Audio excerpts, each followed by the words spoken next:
Again welcome in chemistry class. तो हम solid state में चल रहे हैं और उसमें फिर एक नया टॉपिक लेते हैं और वो हमारा नया टॉपिक है पैकिंग एफिशिएंसी, ठीक है, या पैकिंग फ्रैक्शन, संकुलन दक्षता या संकुलित अंश। एक्चुअली में ये है क्या?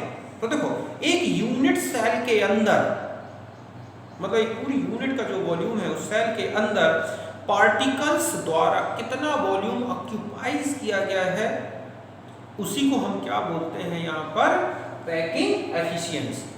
मतलब ऐसा इसलिए बोला गया है क्योंकि जो टोटल वॉल्यूम है यूनिट का, वो टोटल वॉल्यूम पार्टिकल्स द्वारा ऑक्यूपाई नहीं किया जाता।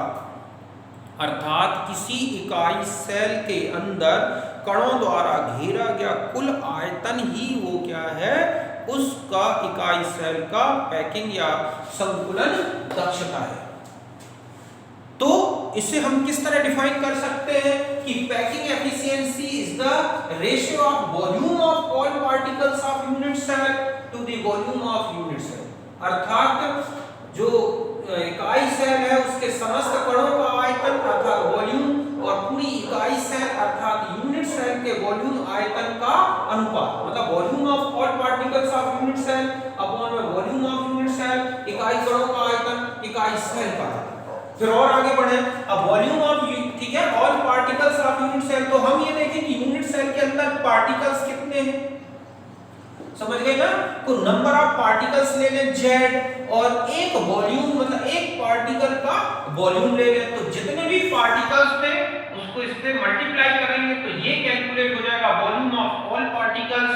और वॉल्यूम ऑफ यूनिट सेल तो हम जानते हैं h लेंथ के क्यूब के बराबर होगा। अर्थात इकाई सेल के कणों की संख्या जिसे हम Z से अभी तक पढ़ते आ रहे हैं, और कण का आयतन, एक कण जो है उसका कितना आयतन है वो हो गया।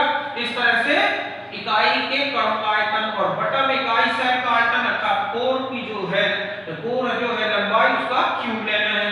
तो और आगे बढ़े तो हम P, तो Z तो हो गया पार्टिकल्स का नंबर और 4/3 पाई r क्यूब, क्योंकि पार्टिकल को स्फीयर जैसा माना गया है इसलिए स्फीयर का वॉल्यूम लग गया।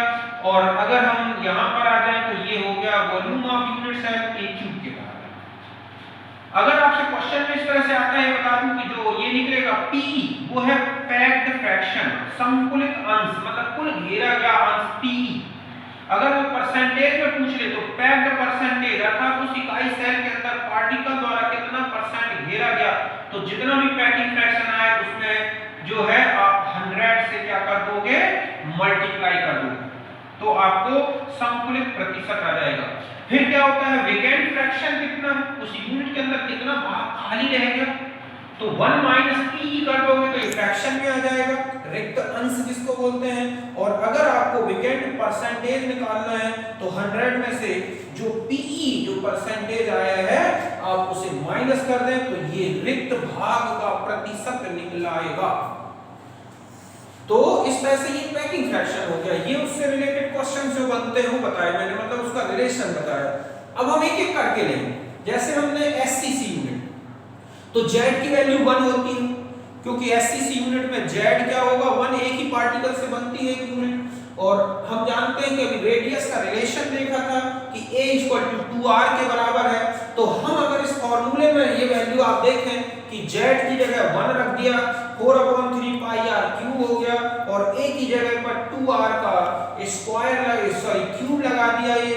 तो इस तरह से आपके पास जो और आगे सॉल्व किया तो π/6 आ गया, या PE जो आया 0.52, समझ गए ना? तो इसका मतलब है कि जो PE है वो परसेंटेज में कितना हो गया, 52%। अर्थात SCC इकाई के अंदर पार्टिकल्स द्वारा लगभग 50% भाग जो है कवर किया जाता है। तो वेकेंट कितना बचा उसके अंदर, वो है 48%। तो इस तरह से पैकिंग फ्रैक्शन आ गया आपका और उसका परसेंटेज। ठीक इसी तरह से अब देखो, पहले आप इसको नोट कर लें। अब देखो इसके बाद अगर मान लो आपको FCC के और BCC के लिए पैकिंग एफिशिएंसी कैलकुलेट करनी है तो किस तरह कर सकते हैं। अगर हम BCC में जाएं, ठीक है, तो Z की वैल्यू आपको y मतलब कितना हो गया 2, और आप जानते हैं कि R = निकला था √3 × A by 4, तो a इक्वल टू कितना हो जाएगा 4r अपॉन रूट 3। बस अब आपको पैकिंग फ्रैक्शन वाला जो है फॉर्मूला पैकिंग एफिशिएंसी का कि z into 4 upon 3 pi r cube upon a cube, तो ये हो जाएगा 2 into 4 upon 3 pi r cube upon, यहां पर आपने देखा कि a की वैल्यू कितनी है 4r अपॉन रूट 3 का क्यूब लगा दें, यहां पर नोट करें आप। ठीक है, तो इसको और आगे आप सॉल्व करोगे तो ये आ जाएगा √3 इंटू पाई अपॉन 8, तो p इक्वल टू 0.68। अगर मैं कहूं कि वेकेंट फ्रैक्शन कितना है तो आप लिखेंगे 1 माइनस 0.68 मींस 0.32। अगर और आगे आपको पैक्ड परसेंटेज कह दे तो 68% और वेकेंट स्पेस बोल दे कितना है, वेकेंट पार्ट जो है या वेकेंट परसेंटेज कितना है तो वो कितना हो गया 32। तो ये किसके लिए बच्चों हो गया BCC। अब मैं देखो FCC को और बता देता हूं आपको, ये नोट करिए। अब FCC में देखो कहां क्या चेंज आ जाएगा। अब यहां पर आ जाए, अगर हम FCC की यूनिट देखें तो Z की वैल्यू कितनी लेनी है 4, और जो R होता है वो होता है √2 इंटू A, तो A इक्वल टू यहां पर कितना हो जाएगा √2।